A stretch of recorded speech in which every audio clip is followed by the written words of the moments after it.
I don't know about you folks, but the rapidly evolving artificial intelligence or AI technologies has me both excited and terrified. On the one hand, AI could contribute to exponential advancements in science and technology and engineering and socioeconomics, which could lead to human flourishing unlike anything we've ever seen. On the other hand, AI could derange human psychology. It could widen power gaps, disrupt society, and maybe even evolve beyond human understanding or control. So, what do we do about this? Well, in today's episode of the Psychedelic Therapy Frontiers podcast, we're going to explore this question with Jeff Burningham as we discuss his new book, The Last Book Written by a Human, Becoming Wise in the Age of AI. Jeff is a bit of a Renaissance man, entrepreneur, artist, philanthropist, teacher, athlete, politician, ecclesiastical leader, author, husband, father. These are just a few of the many ways you could describe Jeff.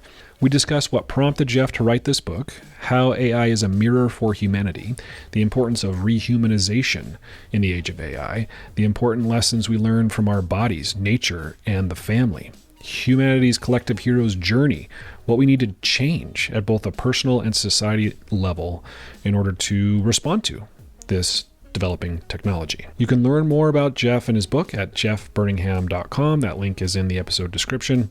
And of course, his book is available anywhere you purchase books. For those of you who are new to the show, welcome. Psychedelic Therapy Frontiers is brought to you by Numinous Network and is hosted by me, Dr. Steve Thayer, and my co-host, Dr. Reid Robison. Just a few quick announcements before we get into the conversation today. If you're looking for comprehensive foundational training in psychedelic-assisted therapy that includes live online classes, experiential learning, and opportunities to connect with a diverse community of practitioners in the psychedelic medicine space, then check out our courses. We're offering 10% off select courses for PTF podcast listeners, so you can click on the link in the show notes or go directly to numinousnetwork.com/training, where you can use the code PTF10 for that 10% discount. If you've listened to the show for a while, you've likely heard Reid and me talk about the psychedelic clinical trial work that Numinous Network does. If you live in Utah and are interested in being a participant in a psychedelic clinical trial, you can click on the link in the show notes or go directly to numinousnetwork.com/research, where you can learn more about the trials we're currently running. If you'd like to support our show, here's how you do it. You can leave us a rating or review in places like Apple Podcasts or Spotify. If you're watching on YouTube, you can like the video, subscribe to the channel, maybe leave us a comment, and of course, share the episode with someone you think might enjoy it. Without further delay, here is our conversation today with author Jeff Burningham. Jeff Burningham. We are so excited to have you on this Thayer. podcast. That was very official.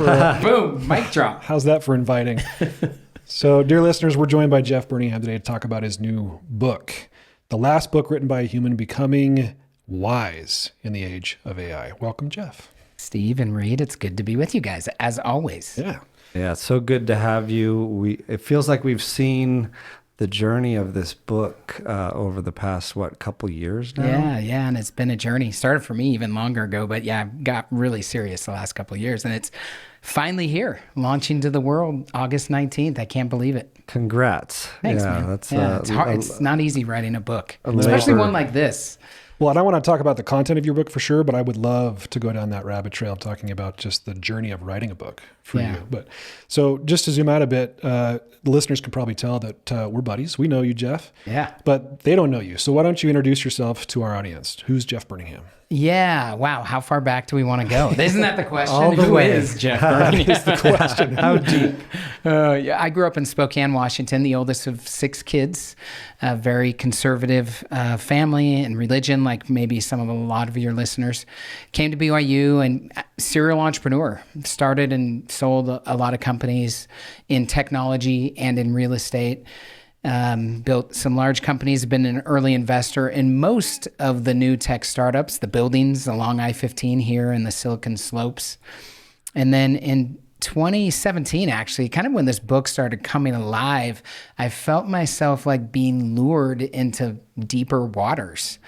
And I was actually in India where Sally and I started thinking about, okay, what else do we want to do, my wife Sally and I? And one of the things on the docket was run for political office. So in 2020 in Utah, I ran for governor of the state of Utah.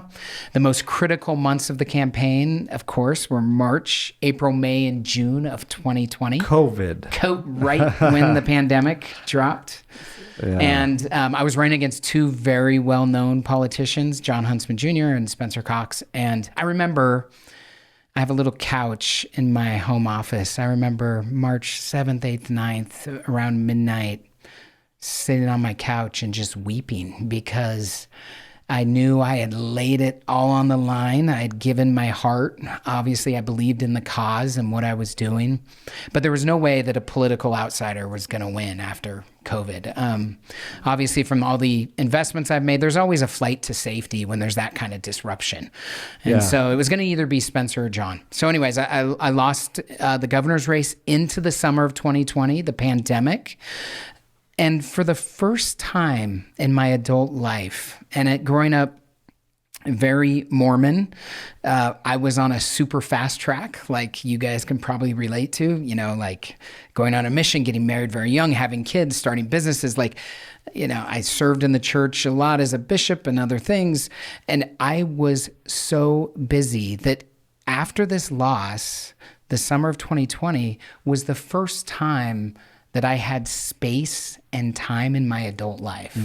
So I was 43 years old, and it was the first time. And I often tell, I've been an adjunct professor of entrepreneurship at BYU for several years, and taught thousands of students. And I often say to them, with space and time, anything can be created. And I've certainly been on a transformational path the last 5 years. And kind of the first, I guess, outward fruition of this path is this book, which I would have never, if you would have told me 5 years ago, 10 years ago, whenever you're going to write a book about humanity and AI, I would have never believed you. It was never on the bingo list. Yeah, it's not on the scorecard. But here I am releasing this book into the world. So there's a rough kind of background. Yeah, for people to get. So without space and time, what's the other side of that coin? I'm just thinking of the students. What do they do with that puzzling wisdom? Yeah, well, I think that an AI gives us ample opportunity to reflect on this. I believe that AI is a cosmic mirror to humanity. That's one of the main themes of the book. Yeah, it's just a reflection of us. It literally takes all the data and recorded history, and then how you, Steve, Reid, I, interact with it, and it reflects something back to us. So what I had become in my life, and I don't think this is totally uncommon, I'd become what I call in the book a human doing. Yeah. I was addicted to doing, and there was always something more I could do. I share some funny stories in the book about that, ridiculous stories. But it's now time to return, in my opinion, to our being. In fact, one of the blessings of AI could be returning humanity to being. There will always be enough doing to be, as long as we are embodied souls, we're here having a podcast, we're drinking water, like we're going to be doing enough. But what presence, what being are we bringing to our doing? I had lost touch with that. And so I think that's the opposite side. Addiction to doing, non-presence, non-awareness, ends justify the means. Results over relationships. Those are some, I think that's the flip side of that. Yeah. Lost touch with it since when? It's interesting to think about. I'm just reflecting on myself, or did I just finally discover it? Did we lose it since childhood? Yeah. I mean, that's a great question. It's one I haven't thought a lot about, but I would say like in my teens, I lost it. That's probably pretty common. I started to feel pretty pushed. Yeah. In my faith tradition, I pushed myself in school and in sports. I love team sports. I was a quarterback and point guard in high school, so pushed myself really hard. And then right into a mission, pushed extraordinarily hard there. And then right into school, marriage, starting companies, serving in different capacities in the church. And so I think if you asked me to pinpoint it, I bet you it would be right around, 13, 14. So 30 years of kind of losing touch with my being a little bit. I think a lot of people listening can relate to that, because when I think of sort of being versus doing. And when we shift from being to doing, at least when a lot of people might shift, it's got to be sometime in childhood. Because if you've got kids and you've watched little kids play, they are in the moment, right? And what takes us out of the moment? It's I'm not enough now. How can I change that? How can I accumulate more? How can I accomplish more that will make me enough? And then we get seduced by doing. And it's also like rumination on mistakes of the past. I've done a lot of things wrong. Like, am I bad? Is something wrong with me? Worried about that, and or probably even more, anxiety for an unknown future. We're always projecting out, like, am I going to make it? What do I want to do in life? You know, how is this going to happen? And I think that looking forward, you know, the future, in my opinion, doesn't even exist. The future only exists in our minds until we get there in the present moment. We only get there via every present moment. So anyways, somehow this is just like in the air we breathe. Western United States, highly capitalistic system, high demand religion. I was the oldest of 6 kids, you know, like it was just like the collective air that I breathed in. And again, it wasn't until this loss, which was a very public defeat, that I recognized that my subconscious was kind of taking me off this little stage that I had built for myself. I built this little stage, this little financial empire, all these companies, et cetera, won all these awards that don't really matter, blah, blah, blah. I was being taken off the stage, and that really could only happen with this loss. So it's interesting to reflect and look back. I love the Steve Jobs quote about like connecting the dots, but only looking back, you can like see it clearly. So like as this is happening, it's not absolutely clear to me. It's only in reflection that I can look back and connect those dots clearly. And maybe a little LSD helped him connect the dots, looking backwards too. Yeah. I mean, the name of our podcast is Psychedelic Therapy Frontiers, right? And in your book, you talk about some experiences with psychedelics, and happy to hear you tell any of those stories if you want to tell them. But I'm just curious because you've set the stage here of this 2020 moment. Yeah. There, you finally have time. You've had this really, really difficult experience that is allowing your subconscious to speak to your conscious mind. What are you learning about yourself? What's the dark night of the soul that you're going through right there that eventually maybe results in this book? Yeah, I talk about in the book about climbing my little mountain of success. And I get to the top, and what I say in the book, there's nothing but a cold, howling wind. There's only void. In other words, my climb to the top, where I had gotten kind of everything that I thought I wanted or was expected to get, I had done everything, I still didn't have all the answers. And so the dark night of the soul was realizing, oh shit, I'm here at the top. I've checked every imaginable box, and I still don't have peace. So I talk about what is there to do when you get to the top of the mountain. There's nowhere to go but down, back down to the valley of the shadow of death, picking up the pieces of maybe a little bit of a tattered life. I never have done intentional harm to anyone in my business or anything, but the pace that I kept, there was shrapnel around, and, you know, because the pace was just ridiculous. So it's picking that up, scooping that up, and realizing I have nowhere to look outside of myself anymore. The only place that I maybe haven't excavated that I'm aware is inside, going inside. So the summer of 2020, we can all remember that, was a lonely time for a lot of us, and I had nowhere to go but inside myself. I hope this resonates with some of your listeners. And it's in that going inside, as you guys can know and appreciate, where maybe the real adventure begins. Because although it's trite, I think that what all of us are really looking for is inside of us. It's not, we're taught to look externally and to seek validation, but what we're looking for on the outside, it's really inside. And again, just to put a point on it, because I am so passionate about this book and the message, I think AI will push us there. What do you do when machines are better at doing so much of what we have been doing as humans? It's going to be so efficient and effective eventually, I'm saying in the coming years, we're going to be left, I think, and again, it's a blessing, but it's hard work, as What you do guys I know. do now? You go Yeah. inside, you sit with yourself, Yeah. you go inside, you do the work that you need to do, and then you show up and you're doing in a new, maybe better, more present and aware way. I think that's the work that we're going for. And that's the high level kind of answer to your question, Steve. I could get into more detail about exactly kind of what happened, but that's kind of what happened. And that's uncomfortable. Like I'm thinking of Blaise Pascal's quote about like man's greatest difficulty is his inability to sit still in a room by himself alone. And like how we're so habitual, you get that rug of doing pulled out from under you, or you try and just interrupt that habit with spaciousness, and it's uncomfortable for a lot of people. It is. Yeah. I love that Blaise Pascal quote, and one of the reasons I love it is I think there is a massive spiritual, even deeper component to the quote that we could maybe apply to divinity itself. Like, and I have a chapter about that, about non-duality and the all-seeing eye in the sky that kind of can't see anything else. It needs to create a reflection for itself.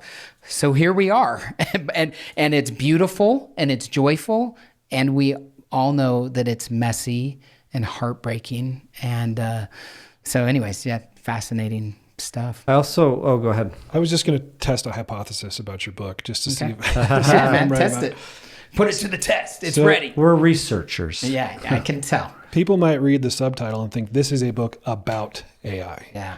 But for me, the term you use in your book, rehumanization, makes me think it's more about a book about rehumanization, and AI happens to be the mirror, happens to be the stimulus. And it's a threatening one, or perhaps a blessing. So rehumanization has probably been important since we became human, to be as human as we possibly can, but especially important in the face of something that could destroy us, could replace us. And I don't think that's being particularly sci-fi to say so. Yeah. Yeah. The thesis of the book in one sentence is that and I think this message is the message of our moment in time right now. And it's going to be in the coming years. And it's simply this: as our machines become more and more intelligent, we as humans must become more wise. If we don't, the ramifications are scary. I mean, you think of like dumping this godlike, quote unquote, technology onto the division, greed, hate in our world. And then you think of our children. We're all dads. I'm a grandpa. Even I have a 1-year-old grandson. Happens quick here in Utah. Yeah. My son is following my... You don't look like a grandpa, but congrats for thank being you. one. Yeah, thanks. You dump that on, and you have to ask, if we double and triple down on this, what I call in the book, this old game that we've been playing, where does that lead us? And what kind of world do we leave for our children and grandchildren? I'm concerned about that. That's why I wrote the book. And so, I think rehumanization is absolutely critical, especially in terms of relationship. I mean, relationships are, when our children spend more time with Chat GPT or whatever, or on social media than they do with us, what do they become? What does this world become? And so certainly the book is a bull case for AI. It's that way because I think we can't stop it. Like it's happening and we're not going to pull the plug. So we kind of, I think, need to be optimistic. We need to face it but I also believe that I talk about it kind of like as a crucible, almost a divine crucible that we must go through, in my opinion, in order to the second two, or the last two sections of the book are transformation and evolution. So to transform ourselves and to evolve, this is a crucible that humanity must go through, and it's time. Here we go. Buckle up.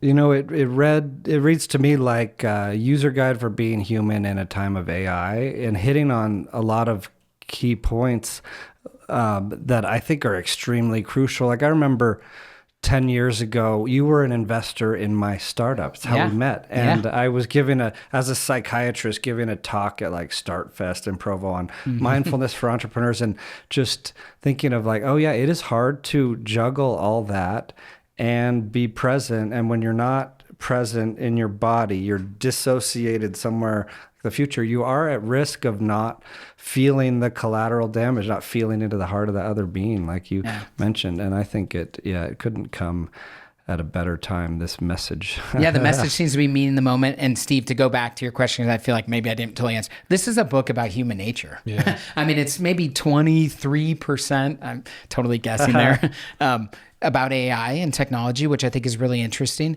But it's really 77% about rehumanization, about it follows kind of the heroic journey, which I think the book does, which mirrors, I think, the technology cycle that I've been a part of so intimately the last couple decades. And that is one of disruption, personal disruption, reflection, and these are the sections of the book, transformation, and then evolution. So we kind of follow my personal story arc in some regard to that, and I share that with like massive trepidation, or I did have that. I still feel some of that fear. But I only did it so that people could hopefully see their own story in mine. So you see my personal transformation along with humanity's transformation, because the last part of the book focuses a lot on conscious capitalism, reforming religion, a new political movement, which I call the human political movement. So and then you layer on top of that the evolution of AI. So those are kind of the three threads that are being woven here together in the book. But yeah, human nature is at the core of the book for sure. That's why I think it's such a timely book. And you know, I don't have to convince you of this. You wrote it because it's important, but a book about human nature, in as much as you've stated in the book, that AI is a mirror of human nature.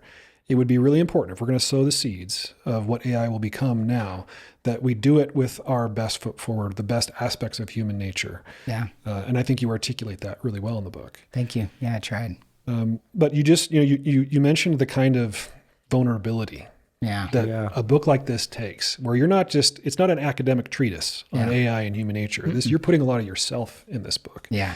So I'm really curious, because both my parents are authors. I have a brother who's an author. The creative process of writing a book, whether it's fiction or nonfiction, can be really, really difficult on a person. You've put so much of yourself in this book. I'm wondering if you would be willing to talk about that process. Yeah. I view this book as a piece of art. Other people may not, but to me, in my soul, it's a little piece of art. And to me, the book is an offering to the divine. And when I say divine, I'm including all of us in this room. Like, it's an offering to humanity. That's how I viewed it. That was the global, like, highest level lens.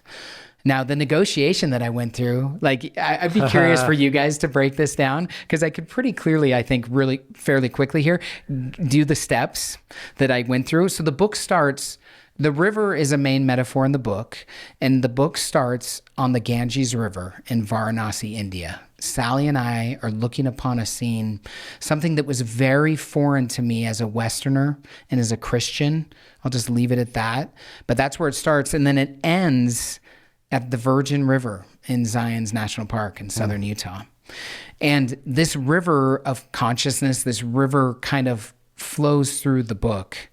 And what I don't say in the book is, after that scene in Varanasi where I start, Sally and I flew to Tibet. This was 8 years ago.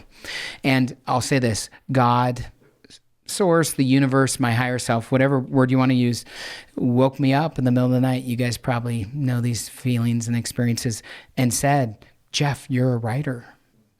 And I was like, I'm not a writer. Jeff, you need to start writing. And this is, while I'm in bed but awake.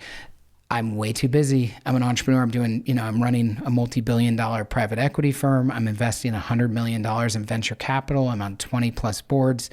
I only say that to say how entrenched in doing and achieving I was. And I was like, no. It wouldn't leave me alone though. So I got up 8 years ago in Tibet, and 3 a.m. in the morning, quietly started plunking who knows what onto my keyboard while hopefully Sally stayed asleep. So that was the start. Then of course those feelings kept coming, but I came back running my firms and ran for governor. So totally lost it. But in the summer of 2020, I had space and time. So this writing idea started to come back. So instead of saying, no, I'm not a writer, I said, okay, I'll go in and I'll start writing. So I started writing, and then I saw what was coming out.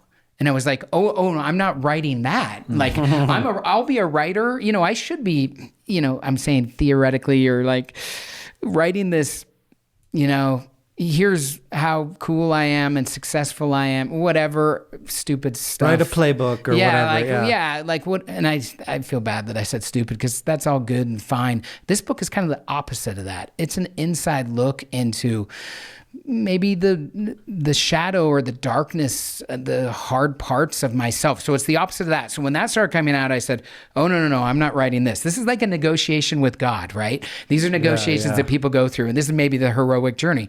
Then finally, and this is going over, you know, months and years, but these are the steps. I think it's just interesting.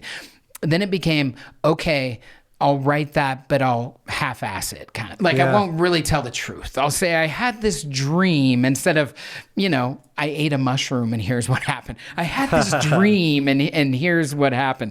And then again, over months, I've got to say it how it is. The next step was, okay, I'll say it how it is. I'm just not going to tell anyone about the book. I'll literally print 100 copies and just let them collect dust in my garage, not tell a soul that I even wrote a book. Then no one will read it. Then I'll be safe. You know what I mean? And then eventually I got broken down, and, you know, obviously that's not how this world works. And I would just say, in my mind and heart, it was kind of like, again, the universe, God, my higher self, you can't half-ass this. You either go in heart and soul open and ready, and you take the love, you take the hate, and you do it vulnerably. So anyway, Steve, sorry, that was the artistic kind of high level like path that I followed. And I'll just say that sitting here now, it was transformational for me. I already feel, I don't know how many copies will sell. I've sold a lot so far. I have a large publisher that's really pushing me for like the New York Times list and stuff. I feel a little pressure on that. I have no idea if we'll make it, but we're kind of on the edge.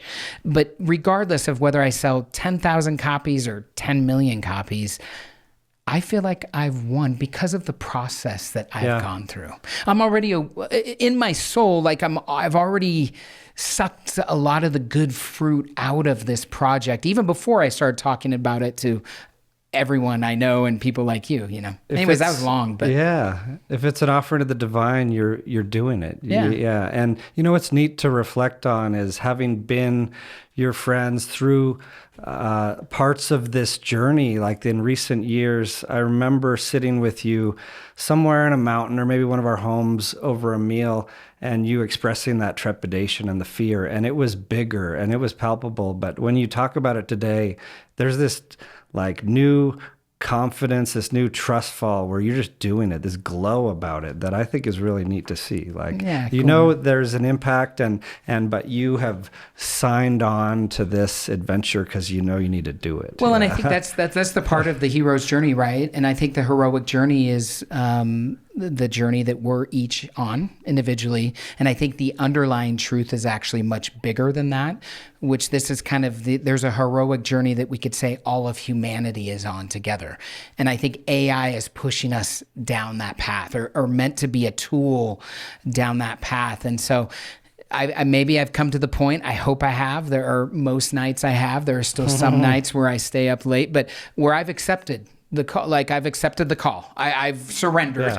Like I've surrendered, and I'm falling in to trying to live in non-resistance and complete non-resistance to what comes, trying to follow my intuition and my higher self, my best, highest motivations, and just letting the path unfold as it will.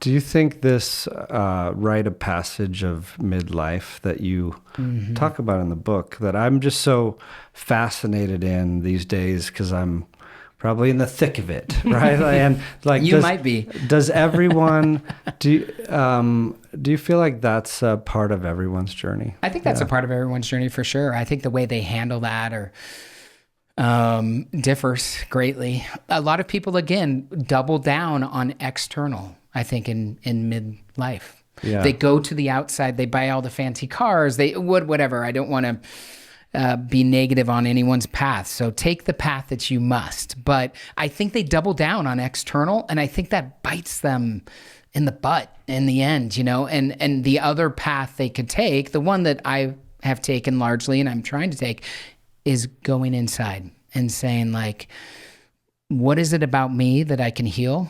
What unique gifts do I have here to offer to humanity? And am I willing to, I'll use a religious phrase here that we're all familiar to, but it's one that's called to me as I've gone through this artistic process the last several years, Steve. Am I willing to lay my life down for my friends? Like, kind of no matter the cost. And again, I'm not equating any one of us to Jesus, but I'm saying that he is the way. And I think that even if you just look at his life as an archetypal journey, that is the way that we eventually come to a place where, again, we can double and triple down on things that maybe aren't working and are maybe destructive, both for ourselves and those that we love or closest to us, or we can try to find a better way, and we find a path where we are, metaphorically laying our lives down for our friends. And in releasing this book in the way I have, and writing it the way I did, releasing it the way I am, I feel like that I'm stepping into that more than I maybe ever have, because there's nothing in this book for me, like externally. There's kind of only downside, which is why it's hard, is another painful thing. It's hard for some of those closest to me, family, business partners, friends, to understand, what in the hell are you doing? Like, we thought running for governor was crazy enough. Now you're writing this weird book, a cosmic book about humanity and AI and all the big things around existence and institutions. Like, whoa, bro. Anyways, I gotta lean into it. Jeff, if you wanted to keep scoring points at the old game, you know how to do that really, really well. Yeah. And you could have kept doing that. Yeah. So this this courageous act of creation is, I like sort of at a distance looking at it as a way of exemplifying what it looks like to play the new game. I'm curious about these universal teachers, because you've talked about like going inward as opposed to outward. We just got done talking about what is typical in the so-called midlife crisis, which is a crisis of meaning. People spend a lot of their life, their early life, playing the old game. And now what? Driven by forces of insecurity and whatever they are, or just enamored by all the things that are external. And then they go in, and sometimes they don't find anything there. So like you were saying, they go back to the external. Yeah. They buy the car, they leave the spouse or whatever. Yeah.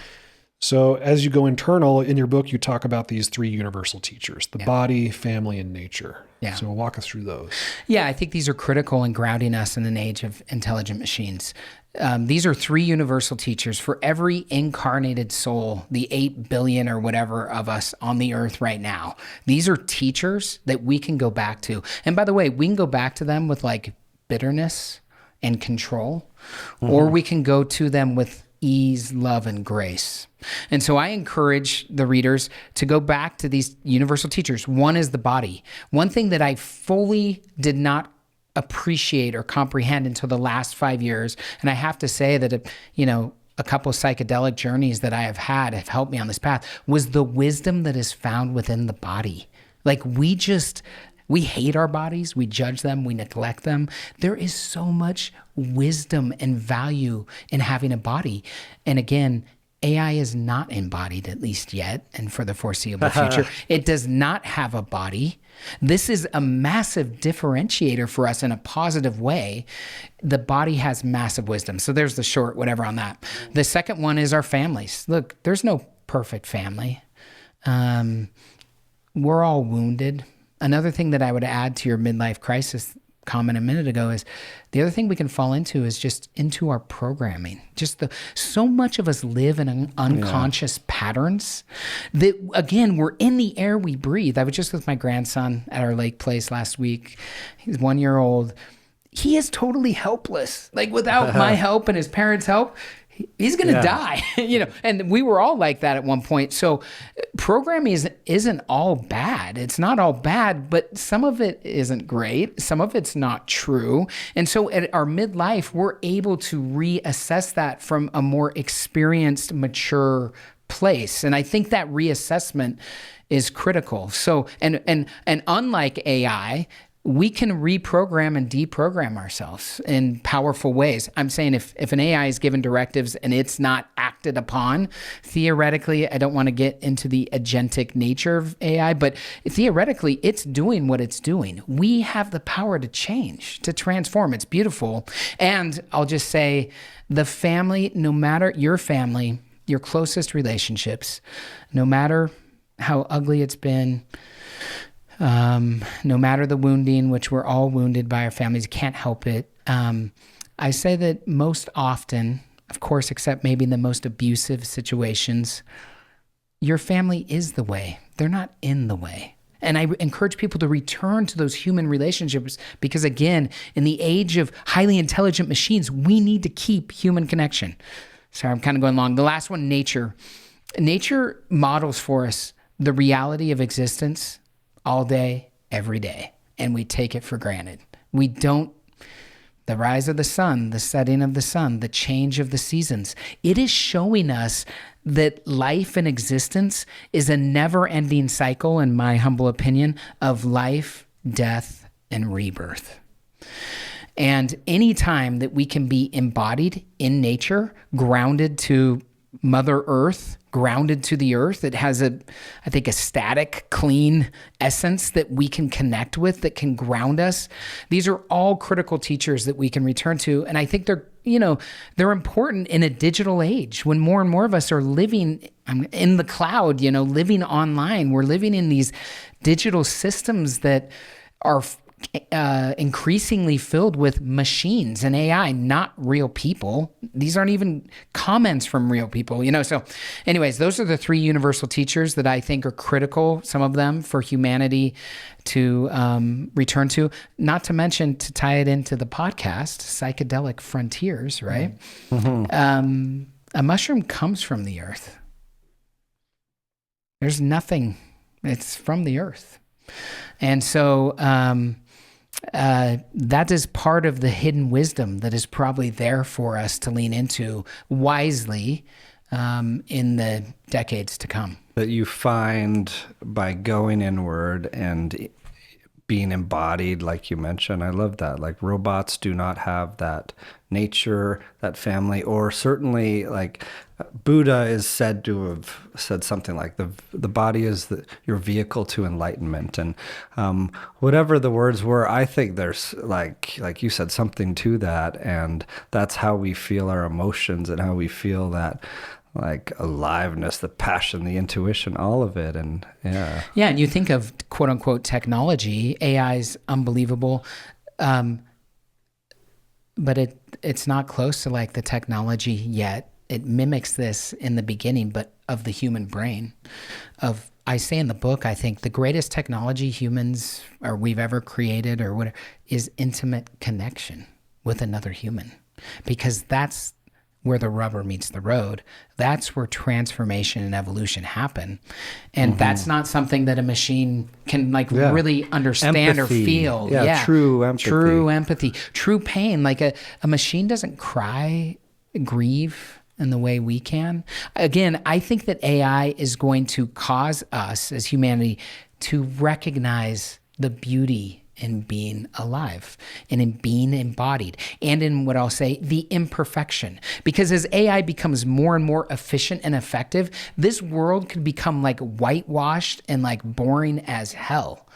But we're going to recognize that, it's in the messiness, it's in the struggle, it's in the heart, the desire, the passion, the heartbreak. That's where the beauty lies. And I think that it will call us to that and hopefully help more of us appreciate that, lean into it in a more authentic way. Because we all do get programmed in some way, our own way. We all do have to go from misery to meaning in some way at some point. Yep. And all these things that are kind of universal parts of being human that is not part of being a robot. That's right. Yeah, I say in I have prompts at the end of each chapter. I like that are those. Kind of just like, they're kind of like journal, whatever, just questions to consider. But one of them, I can't remember. I'm like, consider passing this book to your friend that is most likely to become a robot. So that's a fun thing, a thought exercise. Yeah, exactly. Who of my family members or friends are like most at risk of that? Maybe they could read the last book written by a human. Yeah, I want to see what's on each of your secret lists of who would make the top of that. Reid, are you feeling self-conscious? Yeah. So, in the spirit of co-creation here, I have some kind of random thoughts that your book sort of invited in my own mind or caused my own mind. So, because I've just been thinking a lot about AI specifically lately, and a lot of people are using LLMs, large language models like ChatGPT, as a replacement for human connection. So your universal teacher of family, which more broadly applied is just human connection, right? Intimacy and relationships, has me really concerned, and I'll go on these TikTok chats or Reddit threads, and people are talking about I use ChatGPT as a therapist, or I've programmed ChatGPT to be my boyfriend, and they're always there. They're infinitely affirming. They don't have needs. And it's a frightening counterfeit to... Steve, you're so handsome. That beard looks so good today. Did you read my ChatGPT logs? There is nothing wrong with you, Steve. Sorry, I just took a picture of myself and tell it to compliment me. But yeah, one of the things that I think is so precious about interpersonal relationships is that when you're called handsome by somebody who could not say that, who could have other opinions of you, but this LLM can't do otherwise. It's a reflection of our insecurities and that it's infinitely affirming. What we are at risk of sacrificing relationships that are really, really important for our spiritual and mental health in favor of basically relational heroin, something that's just going to hit the dopamine over and over and over again. Yeah, absolutely. I mean, there's a chapter at the end of the book in the last section, I think, about relationships in the age of AI. And I'll just be honest, I think this is something we're going to have to fight for. What I mean is each of us is going to have to fight our own internal battle to stay connected to people, because I love my wife. You guys both know her. She is an angel, just a dear soul. She's a bodhisattva. She's a bodhisattva. Yeah. She's my, but she doesn't glaze me as well as AI does. She has opinion. How dare you have, AI just always takes your side. You're the best. This is great. Nothing's wrong. And by the way, I think that's, maybe easier for a mature person like us to discern, but what about our kids? Yeah. What about our children that it's oh, this is a lot easier. I feel so. While there is some upside, as you guys know, to a relationship, I'm saying in quotes, with AI in terms of up-leveling education, in terms of loneliness to a point, if it becomes an addictive behavior, if it becomes a place where more and more humans, again, their main relationship is with a machine, that leaves us in a scary place, in my opinion. And I think this is something we're going to have to fight for. I wrote this book to be a conversation starter. One of the most common things I've been on 40 podcasts in the last couple of weeks. A podcast host, especially that doesn't know me, will be like, dude, this was unexpected. I was not expecting this from this book at all. And I take that as a compliment. I'm glad. But it's this return to humanity that's crucial. And I'm trying to start a conversation around the bigger spiritual implications of AI and of living in a world of highly intelligent machines. This is not a book about how to become more effective, how to make more money, how to use AI to whatever. This is a book about, let's talk about this. And I hope that these conversations are had in boardrooms, in political offices, in with religious leaders, and most of all, around the dinner table. This is something we need to be talking to our kids about. And I hope that conversation flows into a movement. I have no idea if that will be the case, and again, I can be involved or not. I can be a voice or not. This needs to be, I think, a movement within humanity in order to kind of stem the tide of what is coming. Sorry, Reid, go ahead. No, I'm just thinking about a fun question you texted me and Steve yesterday of how are you guys experiencing the book and enjoying it and whatever. And I was thinking about that for a while. I was even telling Steve took me, even though I knew what to expect, talking to you so much about it over a long time, it still caught me by surprise and took me on a journey. I think I was telling Steve that it felt like, pushing some spiritual buttons that needed to be pushed, or like that, just lightings, like being on that journey with you to India, to psilocybin, to the hustle and bustle and the ego death and everything else, was really refreshing for my soul. So thank you. Oh, thank you, Reid. Yeah, I'm glad that it seems to be resonating. It seems to be working. People are feeling it one way or another. Yeah. There's going to be some pushback on some of the things, psychedelics included, but that's okay. And I'm so glad that you've experienced it that way. Yeah, to the point about pushback, if it wasn't polarizing, then you probably means you would have done it wrong. Yeah. Like it wouldn't have been as authentic You'd be a as it robot. needed to be. Yeah. Would have been dumbed down. We would have been saying nothing while saying a lot, which is what happens too much. Like it's time to have real conversations about these things. Otherwise it's going to get out of hand.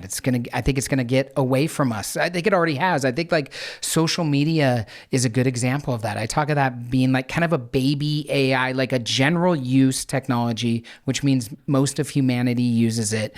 And we can see the outcomes of that, or we know some of the outcomes, again, especially for our young people. And we have to say, is this where we want to go? Is this how we want the almighty algorithm to, are these the results or the outcomes that we want the algorithm to create in ourselves, in our children? It's up to us to, and I don't think that the outcome is set in stone here. I'm kind of a believer, and I guess maybe this is just a hope, that the outcome is up to us, that it comes through us. Mm-hmm. It's not already decided. And so this is a call to anyone to like step up. Let's go. It's time to get serious about these issues. And yeah. So selfishly, I want this conversation to keep going. So let's go. How long are we going? I want to ask you about Let's make this the longest ever podcast PTF, in the history of your the longest network, PTF baby. episode ever. You mentioned spirituality, and a podcast like ours, we talk about mental health topics, we talk about psychedelics, talk about the science of psychedelics. We've also talked a lot about spirituality, and you talk in the book about sort of your upbringing, and you've talked in our conversation today, your upbringing in the Church of Jesus Christ of Latter-day Saints or the Mormon Church, and you've referenced spirituality a couple of times, and you've used some other terms like source or Mother Earth or whatever. So I'm curious to know, sitting here right now in this moment, what does spirituality mean to you? Like, what are you talking about when you're talking about spirituality and its importance in rehumanization? Yeah, I think one of the twists in this book, I hope, again, it's my book. I'm biased. I I rewrote this thing like 100 times. That's not an exaggeration. So I've tried to make it the best I can. I'm a first-time author, so you can judge. People can judge how good it is. Leave a review and tell me how terrible it was or how great it was. But like, this is the best I could offer right now. Like, this is my absolute best work. So one of the kind of twists in the book, or is interesting, is I talk about how I believe religion needs to reform. My opinion is that, and I think the innovation of, I'll take my background as a Christian, the innovation of Jesus was radical community and connection.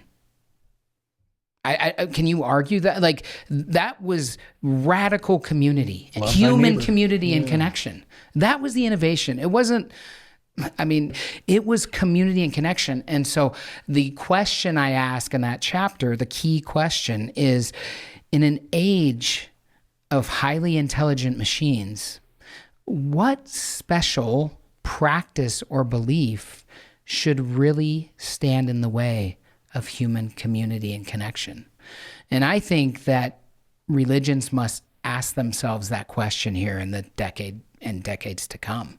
Is like, are we going to hold on to these special beliefs, that this tribalistic aspect, or are we going to recognize what I feel now, Steve, is a more fundamental reality, which is a divine unity amongst all of us? See, this division, whether you're, Buddhist or Catholic or a Latter-day Saint or a Baptist or whatever the case may be, a lot of that division is illusory in so many ways. The underlying fundamental reality of existence, in my opinion, is this divine unity amongst all of us. There's only one thing that exists, and it is manifesting itself in innumerable ways. I believe that it's waking up to itself, and that AI is here as a mechanism to continue that awakening. And so anyways, I was at church last week. I'll be there this week. I'm supportive. I'm grateful for my background and heritage. I see the good in it. I also see the bad in it. I see the harm, but I see a lot of good. And I try to focus on the good. I try to build my community, because this is the community I'm in. And what I will say, an additional spiritual belief that I would have now that I would not have had 5 years ago, there must be a karmic reason that I'm in the spot I'm at. There must be a karmic reason, and I would say this to you guys too. I would argue this or say this to you guys, because you guys grew up in the same church I did, the same religion I did. There's probably a karmic reason for that. What is that? Why is that? And so, anyways, I don't know if that answers your question, but those are some of my thoughts about spirituality. And again, one of the kind of twists in the book where it's like, I talk about the rise of the nuns, that's reversing a little bit right now, but I talk about the rise of no religion being the fastest growing religion. And I think that will continue as long as special beliefs or practice trump love, trump human connection and community. AI is going to burn that out of us, in my opinion. It's going to take time, and it's not, but that is a fire that is going to burn out, in my opinion, in the decades to come, to have something even more beautiful be reborn, which I think will be a better understanding, a felt understanding, and an acknowledgement of our divine unity or connection as one spiritual being. Not as separate entities of, yeah. So there's a rant, dude. Yeah, thanks for that question. Dude. Amen. Damn Amen, good, brother. right? You guys Amen. found it? Amen. Suffer the children to come to me. Isn't it interesting how that's even written? Like suffer. Yeah, but I love what you said about unity and making peace with one's past, one family of origin, and how much that does for your own inner sense of peace to be able to start going down that path and build bridges with like that past. Well, I want to ask you guys a question based on that, and don't feel pressure because of the bright lights and the cameras. I know you guys aren't used to this, you know, like being stars, like famous movie stars here. I'm kidding. Did you guys feel any shred of malice or hate or contempt or in the writing? Curious, in the book? Not at all. No. I worked damn hard. The reason I rewrote it 100 times was because the first time there was some anger and frustration in it. And I had to massage it over and over to get to, again, I believe this grand experiment of existence is based on love in the end. Yeah. I mean, that might be Pollyannish, that might be hopeful. I acknowledge that. But what else do we want to believe? Like, if you believe the opposite, that's a nihilistic, cynical place to probably end up. And so I believe the fundamental underlying existence of all of this, or substance, whatever, of all this, is love. And so I had to come to peace. I had to be the message. Like Jeff Burningham, has to be the message of this book, or screw it, like it doesn't, the words, this is not about just the words on the page. This is about transformation and evolution. That's not a bullshit comment. That's not a throwaway comment. That's real work that I think we're all going under. And I'll just say for myself and those that know me and love me and maybe don't love me, I am a work in progress in that regard as well. And I tried to strip all of that out of it. I don't. Yeah. I hope you guys didn't sense that or feel that, but I didn't, because I don't think it has a place. It doesn't matter. I'm grateful for it all. Yeah, grateful for the pain that helps us wake up, even, right? Yeah. But what I think is really cool is that like you just said a few minutes ago, is like, this is my best work, and you're giving it your all and laying it out on the altar as this divine offering, knowing that you've done the best you could. Yeah. And I think that's beautiful.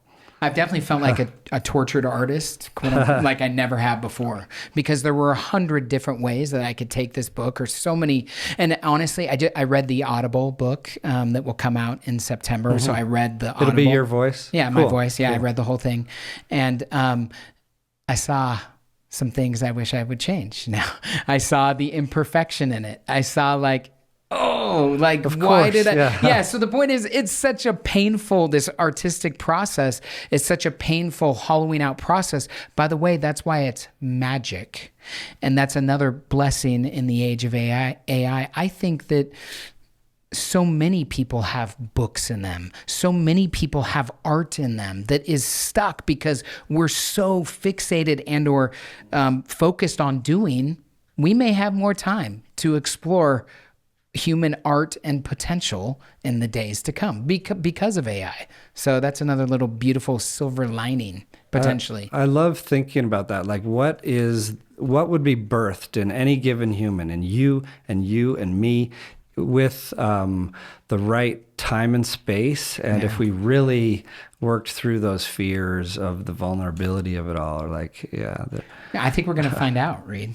I mean, hopefully you and I, as the as these middle-aged guys, I'm putting Steve still as a young man here, but I'll accept it. we're gonna find out. I think if we live our full, another 40 years, I think we're gonna see a lot of that unfold. We're gonna see what becomes when humans have more time and space, and what I think this will unlock is a lot more of.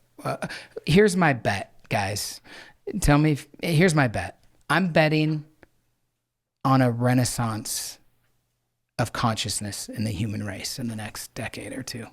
That's my bet. Mm-hmm. That's what I feel. That's what I'm working on. I'm literally kind of pivoting career-wise, at least in some sense, form or fashion.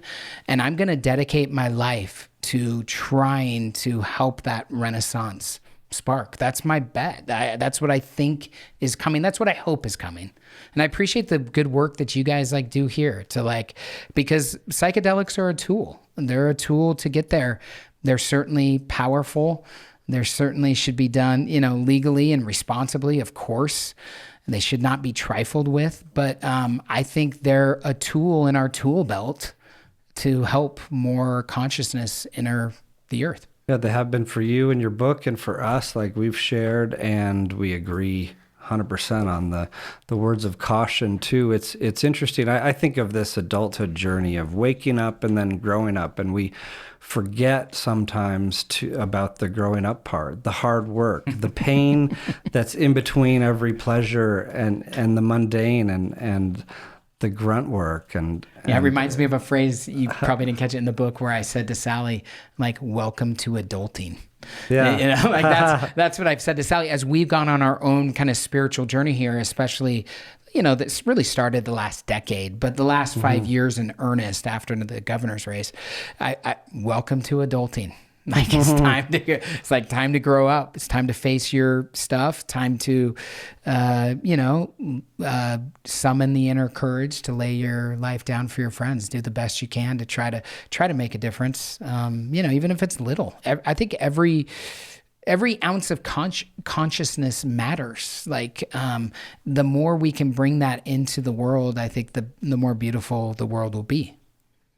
So Jeff, what helps you in this lovely imperfect way become the message? Because you and Reid talked about the importance of not only waking up but growing up. So I'm curious, and it might be a lot of the things you've already talked about and that you communicate in the book, but I'm just thinking of a listener who's like, this sounds really important. I feel kind of lost. I'm floating away. How do I become the message? Like, what are the little things that help you become the message? The most powerful thing that I've done, the most powerful practice, and it's going to be cliche, but like one of my core convictions as a 48-year-old guy is that the most powerful ideas are often the most simple and therefore the most neglected. So meditation has been the biggest game changer for me in the last 5 years. Never meditated. I didn't have a spare minute before I lost out of the governor's race, sincerely. And so, but the last 5 years, I've been a religious meditator. And I would just encourage, start your practice. There's not a right way to meditate. We think there's a goal. No. Well, the goal is sitting still and just seeing what happens, and then following your intuition down that path. So, I mean, so meditation has been the most powerful, like, practice. So that's a specific practice. On a global sense, like a bigger, taking a step up a little bit, Steve, I think it's just this courage to go inside. Like, again, I know when I said a while ago, like, we need to go inside, people are like, yeah, blah, blah. Like, I've seen that on posters with kittens, the answers are inside yourself. But try it. Yeah. Try it. Do the work. Try it. And I think that interest, that desire, and that courage to look inside is like taking a step above like a daily practice, like meditation. I think like that's what we need. Again, the book is kind of about a hero's journey, the heroic journey that all of humanity is on. And I think taking little steps into that for each individual is how you do that. Other just quick practices, obviously, psychedelics used wisely is a tool, hot and cold therapies, getting in your body, yoga, any flow activity, hiking, I love wake surfing, snow skiing, mountain biking.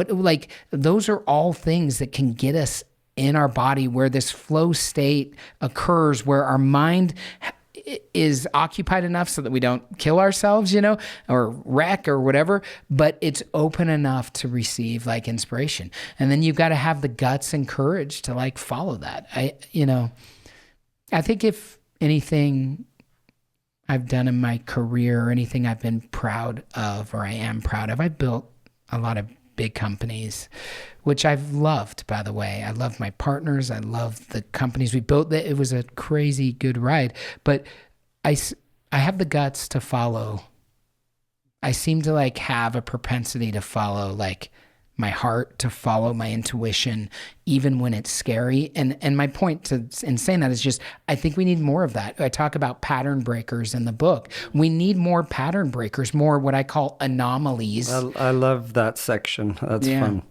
More anomalies to kind of push out on the edges so that we can figure out like how we're going to handle AI and work with it in a way that allows more and more humans to flourish. The brave souls, the black sheep, willing to challenge the norms. And yeah, if you're one of those, you're who we need right now. And even when, and I'm saying this like to myself as I'm about to release this book, as my family, I'm saying my nuclear family, like parents and et cetera, have some grave concerns about this book and all the blah, blah, blah. We need you. Like, rise up. It's time to be courageous. I think now is the time. And again, I've got to eat my own medicine, right? Like I can't just write this stuff down and then I've got to live it. I've got to be it. And I'm doing my best to do that. I feel like I've been preaching a lot on this podcast. Sorry, I've been talking too much. It's getting hot in here. It's a call to action. I think a call to action is a great place to stop. Can you tell us one more story before we wind down, just about the cover, Mr. Brainwash? Oh, yeah, we talked about that before recording. Yeah, this is a great story. And I think that, one of the chapters, again, I talk about how I believe that the universe is an intelligent system. Like, I think it's damn near impossible to argue that there isn't intelligence in the system. There's something going on. And it seems to be like too minutely detailed and too precise to just be like random chance, right? Certainly one of the things that I've learned, and this is a challenge because like I'm trying to sell books right now. I have a big publisher who's like, sell books, Jeff. And I've got a lot of demands like on my doing.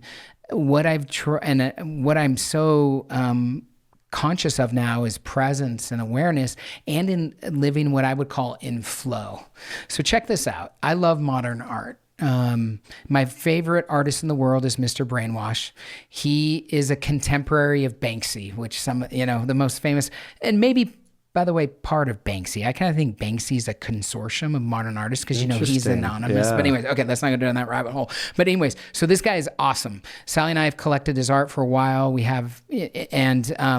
We've wanted to connect, Mr. Brainwash and I, for a while. It just hasn't worked out. He lives in Beverly Hills. He's from France. He goes back there. Hasn't worked out. So the cover was due like April 1st, early March, so less than a month before. I find myself going to LA for a work meeting. Actually, the Utah Jazz invited me down for a game. And so I reach out to Mr. Brainwash and I'm like, hey, I'm going to be down. We should connect. And he's like, I'm here. Let's do it. So Sally and I land, jump in an Uber. We're literally pulling up to, he has a museum in Beverly Hills. This year, last year? This year. No, wow. This is like March of this year. The Mr. Brainwash stuff you have in your house, that's awesome. But you had never met him. No, I hadn't met him. Wow. We had tried for a couple of years to get together, never met him. So of course it works out now. But you guys know how it is with young kids, getting out of the house, traveling, just like...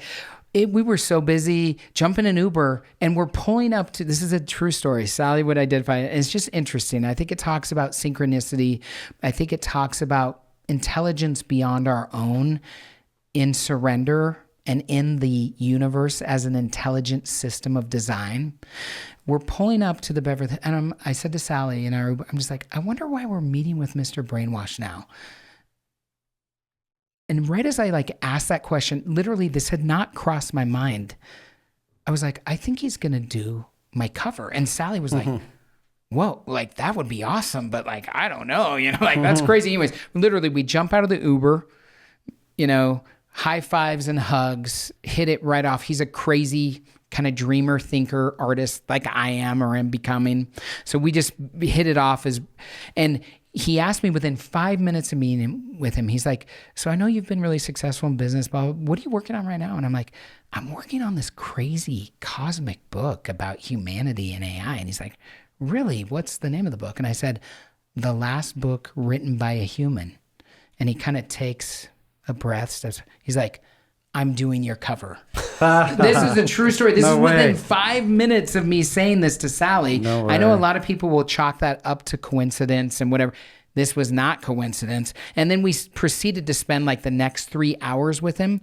And he said 10 times the next 3 hours, I'm doing your cover.